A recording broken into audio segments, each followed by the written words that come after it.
Olá, olá, olá, olá a todos. Espero que estejam todos bem. Eu sou Cintia Mazzoni, sou psicóloga, neuropsicóloga, mestre em distúrbios do desenvolvimento. E a proposta aqui com o nosso canal, Trocando em Miúdos, é poder falar de forma clara e simples tudo aquilo que as universidades estudam, tudo aquilo que é falado de forma mais rebuscada pelos estudantes, pelos neurologistas, pelos médicos, e a gente vai trocar em miúdos aqui e trazer essas informações para a população mais leiga, como professores, pais, amigos, todos aqueles que querem ter acesso aos transtornos do desenvolvimento e não compreendem. Então, essa é a nossa proposta. Começando aqui pelo transtorno do espectro autista, dizendo que ele é um transtorno do neurodesenvolvimento, porque ele acontece dentro do neurônio, porque os neurônios não fazem uma sinapse adequada. E isso acontece porque existe uma má formação dentro dos genes, né? Na cadeia do DNA existem muitos genes e alguns genes estão alterados.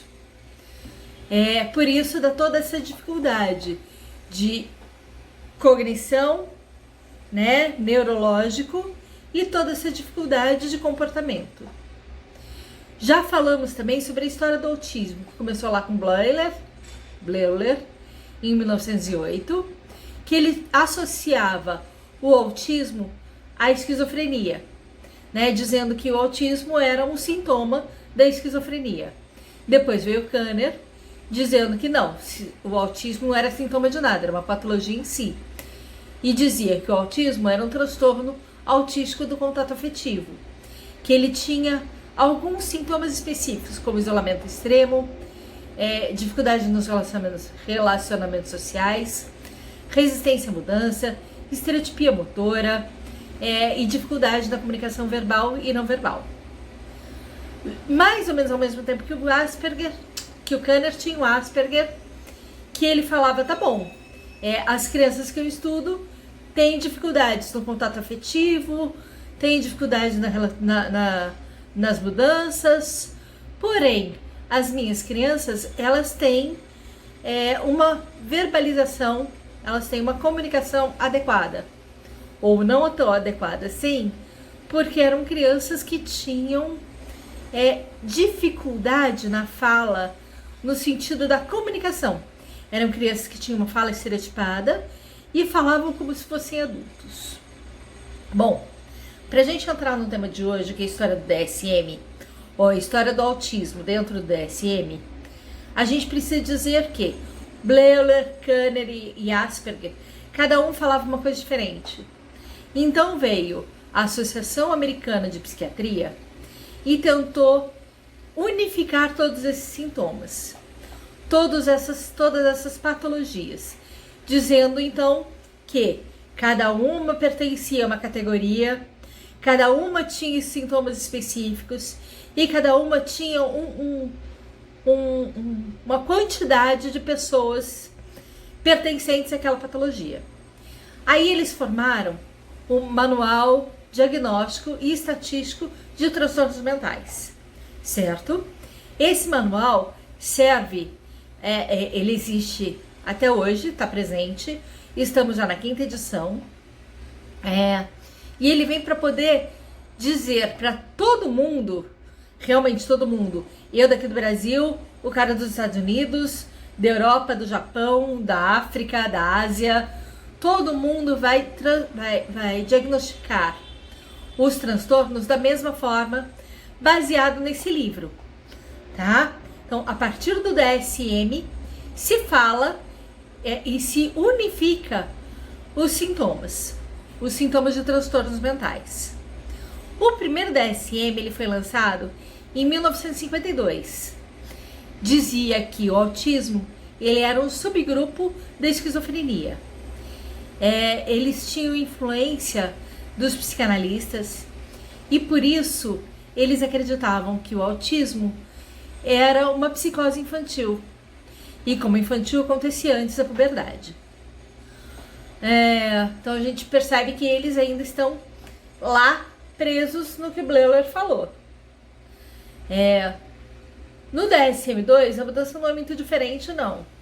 Eles lançam em 1968 dizendo que o autismo era um subgrupo da esquizofrenia, só que aparecia como um transtorno do desenvolvimento da identidade, entendendo como identidade algo que acontece no psicológico e não no neurológico, né? E ele podia ter ou não uma deficiência intelectual. Então, esse era o cara com autismo em 1968. Muitos anos depois, em 1980, veio o DSM-3, que dizia, não, o autismo não tem nada a ver com o psicológico. Aí eles já tiram o psicólogo, já tiram os psicanalistas da jogada e colocam só os médicos, os psiquiatras, dizendo, olha, o autismo é um transtorno invasivo ou um transtorno global do desenvolvimento. E ele é apresentado através dos prejuízos nas áreas da socialização, da comunicação verbal e não verbal e dos comportamentos estereotipados. Percebe que agora no DSM-3, o autismo vira um transtorno do desenvolvimento, mas do neurológico, psicológico e social. Não mais só psicológico. O DSM-4, 14 anos depois do DSM-3, também ainda afirma que é um transtorno global do desenvolvimento. Mas ele já vem associado a outras síndromes, né? O autismo não é mais uma patologia isolada.